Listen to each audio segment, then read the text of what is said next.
મિત્રો, આજે આપણે ભગવદ્ ગીતાનો પહેલો શ્લોક સમજવા જઈ રહ્યા છીએ. આ શ્લોક માત્ર શરૂઆત નથી, પણ આખી ગીતાનો આધાર છે. ખાસ વાત, અહીં કોઈ ઉપદેશ નથી, એક પ્રશ્ન છે. પ્રશ્ન જ આખી ગીતામાં છુપાયેલો છે. આપણે ભગવદ્ ગીતાનો શ્લોક ગઈએ: ધર્મ ક્ષેત્રે કુરુક્ષેત્રે સંવેતાયુત્સવ મામકા પાંડવ શિય કિમ કુરુત સંજય.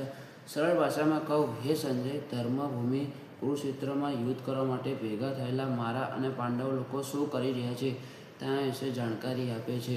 મુખ્ય પાત્રો છે. ધૃતરાષ્ટ્ર પ્રશ્ન પૂછે, સંજય જવાબ આપશે.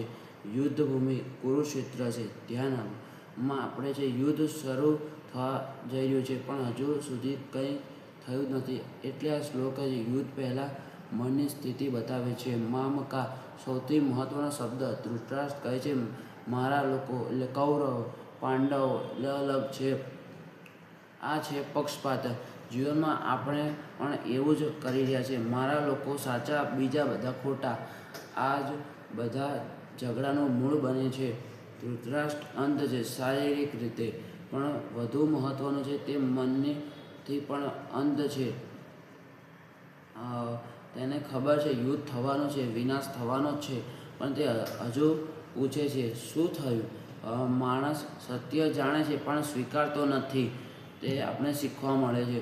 કુરુક્ષેત્રને ધર્મક્ષેત્ર કેમ કહેવાયું?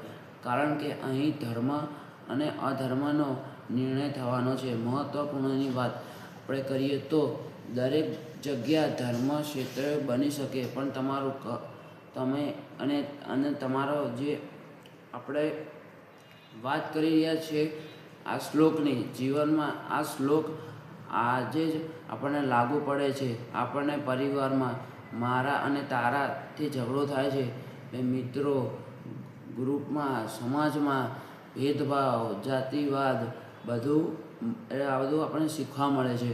બધું મામકાથી શરૂ થાય છે. એટલે સારું અને સાચું કુરુક્ષેત્ર ક્યાં છે? આપણું મન. અહીં રોજ યુદ્ધ થાય છે. સારો વિચાર અને ખરાબ વિચાર, સાચું અને ખોટું. સંજય શું છે? અંતરમાં છે. ધૃતરાષ્ટ્ર છે, તે અંધ મન છે.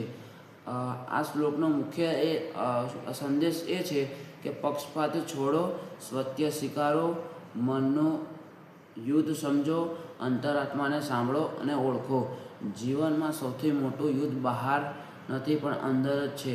જ્યારે મારા અને તારા સમાપ્ત થાય ત્યારે અધર્મ શરૂઆત થાય છે. જય દ્વારકાધીશ.